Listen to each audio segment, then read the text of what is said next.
Welcome back to another Fleet Brothers podcast. Ladies and gentlemen, this is going to be a little bit of a late night episode. Because it's like 11 p.m.? We had a long day. It's 10:16. Okay. Yeah. See, It'll be 11 before we know it. We had a lot of things on the to-do, and one thing came to another, and we're here at 10 o'clock. We were busy with something that we thought would take, an hour and a half? That ended up taking 5 hours. So do you want to go into that a little bit? We filmed a video earlier, so. Yeah. It was one of those days as a Turo host that you're just like, how did that just happen? Yeah. Like, how did this just turn from picking up 3 cars? So yeah, we were originally picking up 3 cars from one of our mobile mechanics because they needed some minor repairs. One of them was Aaron's Jeep. He's going to be selling that. He's still in the process of selling it since he needed Chris T to fix some things. That's the mobile mechanic. Number 2, we had a Volkswagen Tiguan that we bought from an auction. It had some issues. Yeah. We actually decided to sell that car, right? Because we got it at a good deal, and we just got bad vibes from what was the issue with it?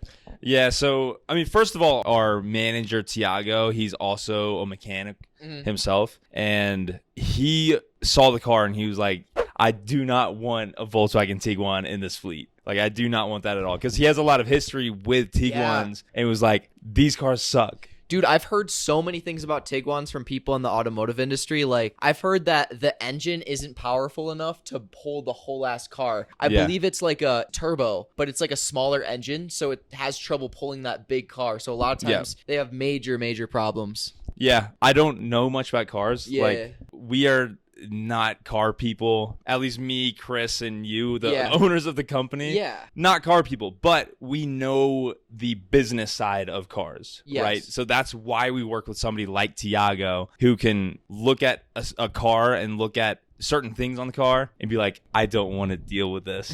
Or he does deal with it and we don't have to because we don't know that stuff ourselves. For sure. And so we decided to go ahead and sell that car. We got it at a decent deal on auction. So we're just going to go ahead and get rid of it. Hopefully at least break even on it. So that was the second car we were picking up from where we were supposed to go. And then the third car was the one that caused all the issues. It was a Nissan Murano. Oh boy, another auction car, and it's why we will no longer be purchasing vehicles from auction. Yeah, that among other things have made us decide against auctions. I think in another world, or not even, in another world of Arslan Fleet, or us down the line, maybe us in like a year, we could go back to auctions. Yeah. It's not all bad. Like, just because we had a few bad apples and we didn't have the correct connections or knowledge going into it, that doesn't mean that you can't do auction cars. So at some point I could see us going back to it. Oh, of course. But it would just have to be done the right way. Exactly. Yeah. That's something we're taking a break from for now, but we'll revisit it. So do we want to talk a little bit about, so we all go there. It's me, Chris T, Tiago, the guy who manages it, and Aaron. So we got 4 of us, and we're all going to drive there. We're going to pick up 1 car each from Chris T's house, drive them back to Tiago's. We thought it would be no big deal. Well, it turns out the Nissan Murano we bought had an issue with the alternator. We didn't quite figure it out at first because I remember we took a break to go get some food, and you tried to turn the car off. And that was a whole separate car. That was a whole separate issue. That was a whole separate car. Remember, because that was the Kia Sorento. Oh, damn. Okay. Yeah, so we drove there in 1 car, right? So this was the Kia Sorento, which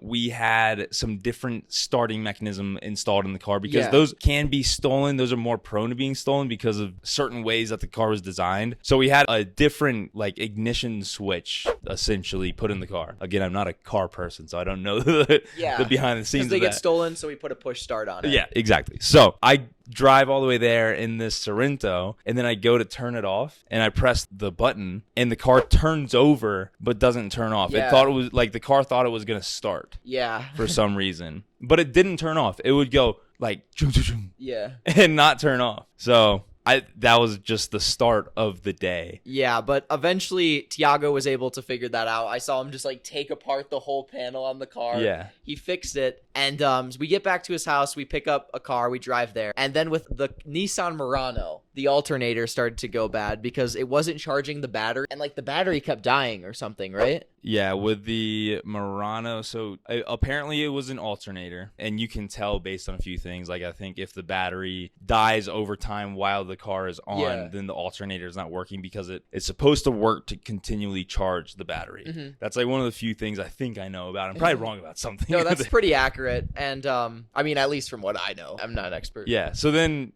Tiago turns on the car, and I think it was idling for a little bit, and then it just like died. And so we were like, okay, this car can't be driven. We were kind of racking a few ideas around, and I was like, we need a tow truck. Actually, no, we have the tow dolly. Yes. So we considered towing the car on the tow dolly of his Jeep Wrangler. One of the tires were had a big bulge in it. Yeah. So we ended up having to just scrap that idea. Chris had towing on his insurance for free. Aaron. He had, bro, I'm mixing up you guys. I don't know why. I mean, that happened my entire upbringing. But what's even worse, Chris is not very similar to Aaron. That name's pretty different. But my other brother's name is Adam. Oh, that's much different. Yeah, Adam and Aaron. Oh. Yeah. So we would get mixed up very consistently. Kind of annoying, but yeah, you just know to listen for both names just because nobody actually can decide that in their brains. Oh, they have different names. Come on, just get it right. My bad. I will get it right. But I guess with that Murano, it ended up dying. So Aaron had free roadside. We call a tow truck. It takes it out of the way, and we literally got footage of this entire thing. But yeah. It took maybe 45 minutes for the tow truck to come. We were vlogging the whole time. And then we also had Tiago try to take the battery from the Volkswagen Tiguan, put it in the Murano because that battery's more charged, and then try and drive the car back home, which is a 30 to 40 minute drive. So I didn't understand that. Bro, he was trying to go back to his house. He gets all of 500 feet, and then it just doesn't work. I really didn't get why he was doing that. I was like, what are you doing, Tiago? I literally have a free tow truck coming. Just let the tow truck come and take it home. Dude, Tiago is a great manager, but sometimes he's just he thinks of a way and he doesn't hear anyone. Well, he's almost too hard of a worker. Yeah. To be I'm just gonna sit back and let the obvious answer happen. Yeah. And so he's like, no, we got to get it done now. I want to get this car home because I got other things to do. And so he's just I'm going to put this battery in this car. Let's make this happen. Yeah, obviously didn't work. Yeah. So we got the tow truck back for free, and then we finally get your Wrangler back home. Yeah. And yeah, man, what an eventful day. It doesn't sound like much, but a lot happened between a lot of filming. On the way back, we were thinking of a bunch of awesome ideas. Yeah. Me getting a free place to stay. That'd be cool. Do you want to talk about that? Yeah. I mean, here's one of the things that I will always preach to anyone, especially young adults who are kind of going into corporate America. Everybody has very expensive rent, right? Rent is so stupid expensive. Bro, between everything, I'm spending $1,300 a month. Yeah. So why do you think a lot of people get stuck at jobs they don't like? They're paying for things that they shouldn't pay for, and now they rely on that money to keep them at their current level of living, right? Yeah. And so they're working their ass off. They're spending their entire days, their lives doing something so that they can maintain their 3 hours a day outside of that work life. It does not make any sense. So what I always try to do is make everything, not just rent, everything I can as cheap as possible. That's what got me into Turo, is because I was I don't want to pay for a car, but I need one, but somebody else is going to pay for it. Yeah. And so I started looking around. I had heard certain people that did Turo, and I knew of the concept and the idea. And then I was like, all right, I'm doing this. Yeah. And so that's when I bought a $40,000 car, which looking back on it doesn't really make sense. Yeah, you got it with a bunch of upgrades, a bunch of stuff. Yeah. But I mean, it did get you into what you're doing now. Yeah, exactly. So no regrets at all with that purchase. Still made money. Yeah. Made money, and I am now at the point where I have a lot of knowledge, and we're teaching other people that knowledge and running a business based on it. But going back to free rent. Yeah. So yeah, that's just how I operate. I try to get things and get the price cheap, so that it's not something that I have to change the rest of my life to have that thing. And so rent is the number one thing that comes to my mind and most people's mind when it's just hey, what's a monthly expense? It's your rent. So Aaron lives in the smallest room in his house. He has 3 rooms that he rents out to people. And then he has another buddy who also kind of rent hacks it with him. His room is literally non-existent. They made his room with boards. Yeah. It's the tiniest little Harry Potter It's not shack. that bad. Bro, it's not that bad. I will give it to you guys. But both the rooms are very small. They're not bad. You made the most of the space. Yes. But they're very, very small rooms. And then they rent out all the big rooms and get very cheap rent for that reason. Yeah, exactly. It's called rent hacking. I don't care if you don't want to say this, but roughly how much do you pay paying rent. With or without utilities? With utilities. I think last month was $65.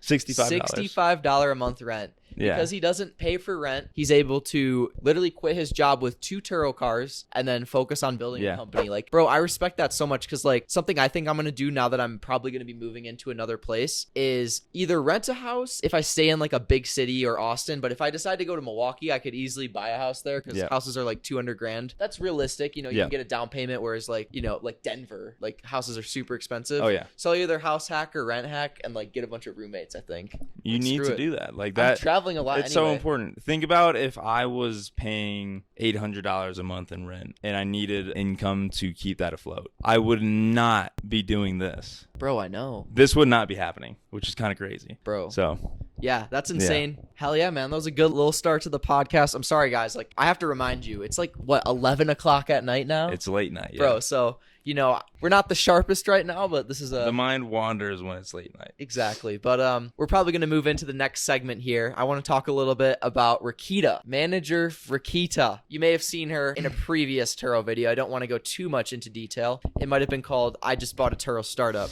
But pretty much... I wonder where they can find that video. Okay, but we had some issues with her. You might have heard us mention manager Tiago. He was also in that video. We decided to move all of the cars out of Rakita's hands and put them in Tiago's hands because Tiago's a mechanic. He's a great manager, and he's able to handle all of our cars as of right now, in Denver at least. Yeah. So do you want to talk a little bit about why Rakita was terminated? Yeah. In my eyes, the most important thing about being a Turo host is not how clean your cars are or like how good the car looks or like what trim it is or any of that stuff. It is your communication. Like that is the number one most important aspect of being a Turo host. There was not gonna lie, like no lies at all, 7 or 8 days that I would text or call Rakita and she would not answer. Bro, so like she just like had no answer. Communication. Yeah. And on top of that, our pages, or like one of our pages that Rakita was managing, was getting torched, like literally torched. Yeah. With 1-star reviews. We'll pop maybe one of them up here on the screen. Yeah. Bro, these are the longest 1-star reviews you've ever seen. She did everything wrong. It was bad. Literally no communication with guests. They didn't know where to pick up the cars. Just like every possible thing you can do bad as a Turo host, she was doing. And she was doing this as a company managing cars for other people. Like, bro. So she was working with us for a month or maybe a little bit less than a month when we terminated the contract. And within that month, there were, I think, 3 people who showed up to the airport for their car and it wasn't there. Bro. And what did she do? Did she just like get it to them late? Like, oh, sorry. They would call me and I would have to call her and then figure it out. One of them, no. And then I think the other 2, the guests just canceled the trip because they were like, I don't want to deal with this. I'm going to like Enterprise down the street. Wow. Or something that like just that, ruined their Turo experience, bro. I feel like with Airbnb and Turo, it's so reliant on how the hosts run their businesses. Because like I had some BS Airbnb, like a little bit of wine got on one of the sheets. It was like literally like a dark colored sheet, charges me like for all new sheets. And it's like, I get like, I would have been like fine, but like she like overcharged me. It was like $80 for like one new sheet. Yeah. And it's like, bro, come on. So I think like... Then again, that's just a man who knows his rules. Yeah, that's fair. You know? Screw it. But he's allowed to do that. Yeah, so it's fair. By all means. Like, fair play, but like in the future, I'll probably just get a hotel. That is completely true. And that's why there's got to be things in place that restrict like the hosts from being absolutely taking advantage of. And I think Turo does a good job of that. Yeah. And it's like...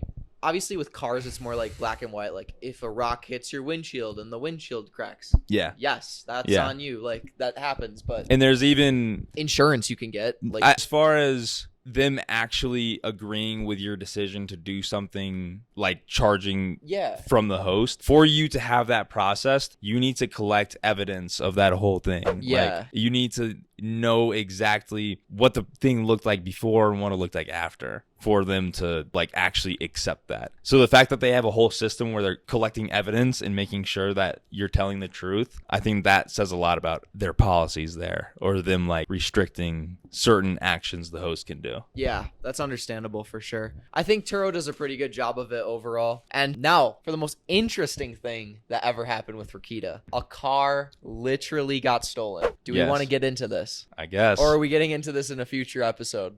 No, we already hinted at it. We got to get into it, man. Come on. Yeah, we can talk about it. We'll talk about it in more detail in the future. There'll be a whole separate video about this. Yeah. We're just touching on it in this podcast. So this will be a high-level overview of kind of what happened. So basically, along this week, or like 8-day stretch that Rakita wouldn't speak with me, apparently one of the cars was left with the keys in it, unlocked at the airport. Bro. Just unlocked with the keys in the car. This was not just any car. This was a 2022 Jeep Grand Cherokee L. Like, that's a $45,000 car that was just left with the doors unlocked and keys inside. Okay, that's first of all. And then later on, once I finally am like, yo, Rakita's not answering calls. She's not, like, something's going on. I call her husband because I randomly met him at some point and I knew he helps out with the Turo cars. So I was like, I should probably have your number. So I call him and get on the phone. He's like, oh, did Rakita not tell you? I was like, what do you mean not tell me? And he's like, yeah, one of the cars got taken from the airport. And he said taken. Like, I wasn't going to instantly be like, yo, yeah, it was stolen, you know? And so I was like, all right, like, tell me all the details. He tells me all about it. And I was just like, what the heck? Like, crazy. And she, to this day, hasn't texted me about that situation. Really? Has she talked to you at all? I texted her and said that we were terminating the agreement with her. And then she said, sounds good. Can you just pay me what you owe me for, like, the management? Bro, we don't owe you shit. You did horrible. Like, you didn't manage type shit. Like, what? You have to do a job to get paid. So we have a camera that literally only records for 30 minutes. It's solid quality. It's just a really annoying thing that we have to periodically check. But on that note, it's super late. It's like, what time is it? It is 10. What is it? Let's check it. It is 10:41 p.m. We've had a long day, and we're going to be shooting a bunch more podcasts while we're out here in Denver. We're going to also be dropping the podcast on Apple Music and Spotify, and we're going to be getting better as we go. When I first started making YouTube videos, I was trash at it. So you just kind of get better with things over time. So you're going to see us slowly improve, become more interesting people. Yeah. And I sure hope so. So yeah, I hope so. So I feel like I'm not good at podcasting right now, but it's something that I want to challenge myself to learn because you're never good at something when you first start it, you know? Yeah. So yeah, guys. Unless you are. I mean, unless you're just like Joe Rogan, like it's entirely possible. Yeah. I love Joe Rogan. Thank you guys so much for watching, and I will see you guys in the next one. Peace.